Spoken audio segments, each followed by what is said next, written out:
Hey guys, and welcome to Watch Parties here at CCC. I'm so excited that you're taking the time to pursue Jesus with us together. And if you've been with us for the past couple of weeks, you've seen Brad and Sarah, Pastor Brad and Sarah, interview a couple of people. And all summer, we're doing special interviews with different pastors and leaders and friends from all around. And today, I'm very excited because I'm going to be interviewing a personal friend and pastor and a father figure for me. His name is Derek Loperfido. Derek Loperfido is the senior pastor along with his wife Michelle at Freedom Life Church since the year 2015, and they've been there for over 20 years. They've served at the church and in ministry. Derek Loperfido, I've known him my whole life since I was pretty much a baby. He taught me how to drive even, and so he's really an awesome person. They're doing amazing things at the church. Also, a couple fun facts: he loves hunting and he loves Harley Davidson. But I'm excited to get into conversation now with you, Derek. And like I said, you guys are doing a lot of amazing things at your guys' church. But one of the amazing things you guys are doing that I want to have us dive into for our topic of discussion today is that you guys have been running an amazing community outreach. And so kind of a first question for you is how, when, where did Freedom Life start doing community outreach? Give us the origin story. Maybe even tell us what you've been doing for that. Yeah, sure. And before I do that, I just want to say thanks for the privilege of being with you guys, and love all of your staff and your church, all God is doing out there. And it's just really cool to see God moving throughout the state of New York, which deeply needs Jesus Christ. And so thanks for having me. And so, yeah, so really, Michelle and I have been here 21 years now. And, the church really had, thanks to your parents, a really deep and profound international missions focus. And we still highly value that, still do that. But Michelle and I had a heart to go even beyond that, to say, how can we also reach our community at the almost the same level, and maybe even in some ways a little bit more, because I feel like, the community really wants to know, how are we impacting them as well? And so that's really been our heart. And so we've been doing a few things. One thing that we did starting probably over 4 years ago now, we started a free lunch program on Thursdays, which today's a Thursday, we're recording this. It's actually happening right now. And so what it is we are doing a free lunch. We've done it for over 4 years, where anyone from the community can come and just come in, have a free meal. There's no strings attached. Just wanted to love our community. And so that's really created a real neat sense of community in that group. So much so that some of them, they sing to each other when it's their birthdays, and all these people have come together who didn't know each other, and they've loved each other. The other thing we did is it kind of led us into us getting a connection for a free food giveaway last fall during COVID. Our church was able to, every Wednesday for the 4 weeks in October, we had like 20 to 30 volunteers come together, and we gave away 1,000 boxes of food each week. And so that really just allowed us to minister to our community. And then we also do practical things that we've been doing for a while because of our heart for community outreach. Like this, 2 weeks from now, on a Sunday, we're going to have what we're calling Summer Sunday. And so after the services, so we ask people to invite friends, but it's open to whoever. After the service, they can come, and we're just going to have food trucks and games and stuff available for people to be able to come in and just connect with each other. So so that's kind of the heart. I guess the foundation is Michelle and I really had a heart to really reach our community and make sure that people feel really loved by this church. Wow, that's really cool. And you would say you are like really hands-on, or is there other staff people who really help head this up with you? Yeah, and so I have an associate pastor, Dan. He really heads up a lot of it. So the staff kind of do the nitty gritty to set things up, but we get a lot of volunteers to help us with the actual outworking of it. But yeah, the staff right now are handling it. And down the road, I think I'd love to have someone who really owns this and really takes it far. We've got some stuff in the works that will require that. Probably someone to oversee it, but right now we're handling it as a staff. That's awesome. Yeah. That's cool. So where does the church get like the resources and donations? I know you were going a little bit um, into that, but how do you, like where do you get them? How do you go about doing them? Like what's like a first step like to Yeah. do that, to start acquiring all that? Yeah. So the elders, my elder board, we have an eldership. We agreed a long time ago to take 10% of our income, every dollar that comes in, and put it aside for missions and outreach. So we take a large chunk of that every year, specifically for community outreach. We're using that, and so I think that's good. I think churches should do that, but in some ways, it can also remove the need for people to give directly to it. So we also have opportunities where we will ask for specific needs Mm. and say, we're doing this outreach, and we'll take it to the church and just say, we want to raise whatever, $10,000 or $4,000, and put it before them to give beyond their tithes on Sunday morning. So it's kind of a both and.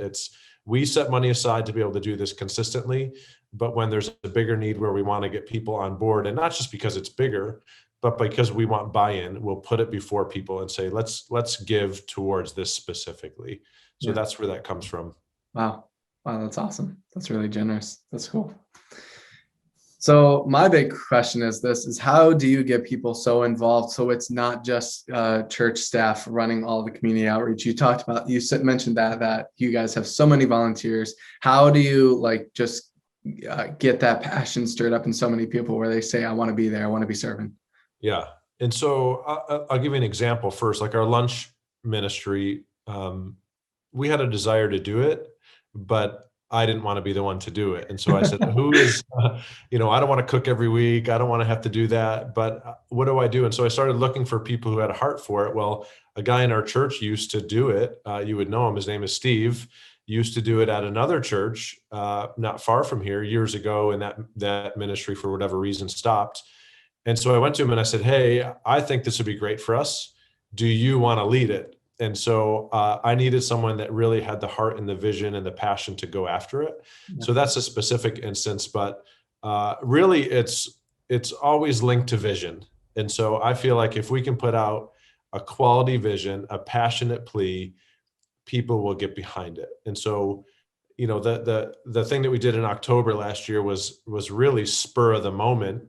And I said yes before we had volunteers. And I was willing to give away 1,000 boxes myself if I had to. Yeah. But I just knew that if I put a passionate plea out, people would get on board. And, Elijah, it was amazing. We had Wednesday afternoon at 2:00, weird time of the day. We had 20 to 30 volunteers coming to serve. Yeah. People were leaving work early. I had teachers saying, I'm going to get out early so I can help. And so Wow. I think it's linked to, ultimately what I'm saying is it's linked to vision. Yeah. It's not just come and do this, but it's, as we constantly talk about it as well, people catch the vision behind even community outreach in general, that this is who we want to be as a people. Yeah. Like I said, we're looking into a pretty sizable long-term community. I don't want to say a lot because it's kind of in the embryonic stages, but we're looking into a pretty sizable endeavor, and it's gonna involve a lot of people. I can't give my staff to that consistently, so it's going to be a big ask to say, hey, let's reach our community, let's multiply our effectiveness, and so getting people behind that. So That's awesome. So cool. I love that. And it's so true. Just using vision as a way to get people on board is so true and so good. Sure. All right. So what knowledge, you've been doing it for 4 years from when it started. So what knowledge have you guys gained in doing this that you wish you knew at the start to have you guys been better prepared for everything? Yeah. I think for me personally, the first thing that I would say is that whole vision piece that's what sells. That's what people want to buy into. And so constantly keeping the vision in front of people. And it starts with the practical of we're called to reach the lost. And so if we can build that into myself, into our people and the people who are watching this, that's who we're called to be. I think that it starts there. And so I would say, looking back, I would probably preach on that more, talk about it more, share it from the pulpit more, even during announcement times. We're meant to reach our neighbors. And so I think I wrote down a note for that later that, but what are we doing to reach the lost? And so I think keeping vision before people, because if we don't have a vision, then we're just doing events. And events it's just a one and done. And it's like, well, I did my duty. But if we can build the heart behind it into people, then it's like, no, what are we continually doing to reach our community? And so I think that's a big piece, is just saying, this is who we're going to be. And so building a culture of reaching our community is so important. And so I would have worked harder on that at the beginning. Yeah. There. And so I think practically, there's lots of practical things you could probably get into, but sometimes that's subjective to each event. Yeah. But I think the vision is the key piece. Years ago, I had an uncle who was the director of the rescue mission in Syracuse, and did it for like 38 or 40 years or something. And over his lifetime raised $28 million. And so I said, how did you raise $28 million? And he said, it was never about the money. It was about the vision. And he said, people gave to the vision. And so just having that conversation for me just changed my whole perspective. It's not about an event. It's about reaching people. And so I think if we can instill that in people, I would have worked harder on that at the beginning. Yeah. Wow. That's amazing. Do you find you have people who are volunteers who help with communicating and creating that passion for the vision, so it's not all on you? Definitely. I think there's always like a trickle down effect, as people catch it, they're excited. And so I think it always starts with the top, myself, my wife, goes to our staff, our elders. And then from there, as they start talking about it, it just gets exciting for everybody.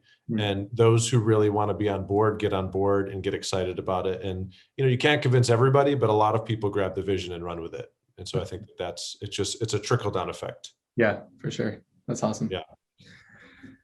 And so have you noticed, which kind of is going along, kind of hinting at this that it has, but have you noticed any significant change to Freedom Life as a result of being so involved in community outreach, whether that's DNA, growth in either participation, like volunteering, growth in people coming to the church, or any of these people who are being reached coming to the church, or anything, et cetera? Yeah. I wrote down a couple of things. I think first I would say, and I kind of already alluded to it, is that it really got our people excited about being involved and being used to bless others. And to me, that was probably almost as big a win as blessing people, just getting people to catch the heart. So we did see kind of like a DNA shift a little bit to let's really love our community. So I think that was a big part. And I think that hunger is growing for our people as well. I think that we're seeing like people ask, like, what are we doing next? And so I think that that's really good. Second, it did bring some people who did check us out, some in person, but also some online. So we had people after, let's say, the food giveaway that we noticed in Facebook Live comments or whatever saying, I was at the food giveaway and I just wanted to check out this church. And so I think we did see some of that. It wasn't always people who necessarily always stayed, and I think that's okay. I think as long as people are checking you out. But I think one of the greatest wins is it shifted our name in the community. Away from, we've heard some negative things about our church, which every church does. But I think it shifted the perspective of, people have even said, well, that's the rich church. And people say that because we're the biggest church in the area. Or we've had people say, well, that's the mega church, which I'm not sure where they get the mega church from, but we've heard things like that. Yeah. Now, but now people are saying, oh, that church really cares for our community. Oh. And so I know a guy that saw, a couple of the local older guys at a diner in the area, and he heard them talking about our lunch program. Oh, and wow. None of them even come to our lunch program, he said, but they just were talking about how our church was doing a free lunch program. And so to me, that's a great win, that people know that Freedom Life loves the community. And I think that's one of the biggest things that we've seen. And so I think that opens the door for when we do other things, people trust that it's going to be done with love and with excellence, because they, even if they don't come, They trust that Freedom Life has a name because we've loved them before. I think that's really important. Wow. That's so cool. That's awesome. That's so great for you guys. So last one here. I think really important for whoever is watching this, but for anyone who is listening, who may have a passion for this, what would you say, like say they're not on staff, what would you say would be a first step for them to take to start getting involved in community outreach, or even starting something new or whatever? Yeah. I would say a couple of things. First, I would say start where you are. And so what do you like to follow that up? What are you doing to love your neighbors? You know, we can't say we're waiting for the next big thing to start community outreach. It's kind of like giving. You just start giving, you just start tithing. And so I think it's like, what do you do? Do you know your neighbors' names? Have you had them over for dinner? Have you, helped them with a project? Or, I think it starts with little things like that. So start wherever you are. The other thing I would say is, sometimes people come to me with ideas and say, well, the church should do this. And I often put it back on them and say, well, what can you do to help us do that? What can you do to help us accomplish that? Yeah. Well, I want a food pantry, or I want this, or I want that. Well, okay, you seem to have the passion for it. Why don't you help lead it? And so I think if you've got a passion, like pray about how you can be a part of doing that. And so, start where you are, start small. Like everything doesn't have to be so grandiose, so big. I think if, CCC just went out and loved their neighbors really well, it would come back to realizing that CCC loves their community. Yeah. I think we get so big and so focused on the big that we miss that. Yeah. We've just got to start like, well, let's do a big food giveaway. Well, okay, well, that takes a lot of work and you're not going to do that every week. But you can love your neighbors every week. You can invite people to church every week. And so I think there's things like that.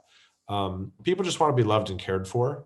And so I think that's the biggest step is just saying yes to being someone who's a mouthpiece for Jesus, just loving people where they're at. And then I would just say, look for open doors. If you have an idea, talk to your pastors and say, hey, I'd love to help with this. I'd love to help make this happen. When you guys put something out there, say yes.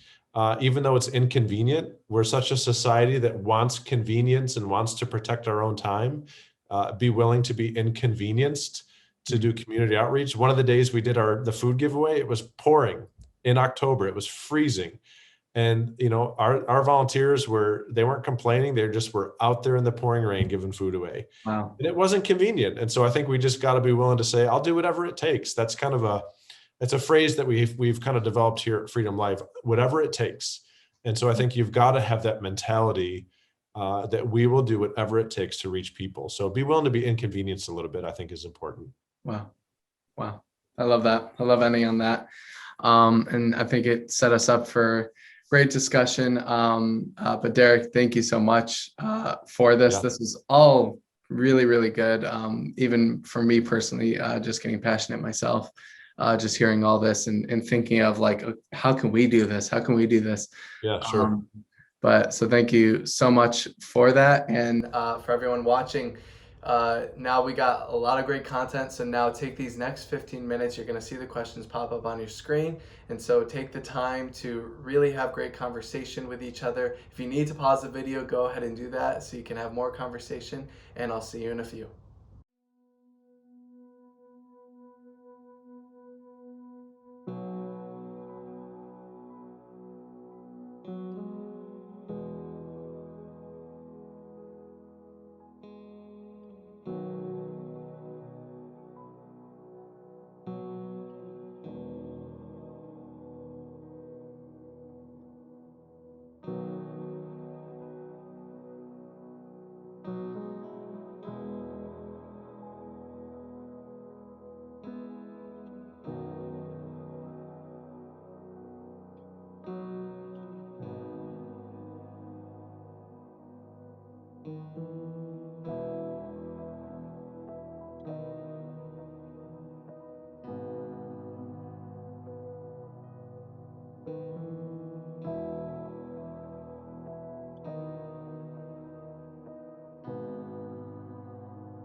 Hey guys, welcome back. I hope you guys had a lot of great conversation with one another, just talking about even how you might be able to get more involved with community outreach. And hey, if you're even watching this alone, I encourage you to try and get into a group. You can talk to us on a Sunday morning at our Watch Party banner, or you can go and visit the Watch Party site page online on our website at any time. But again, thank you guys so much for joining us for Watch Parties, this summer series, and I hope you guys have a great week. Thanks. Bye.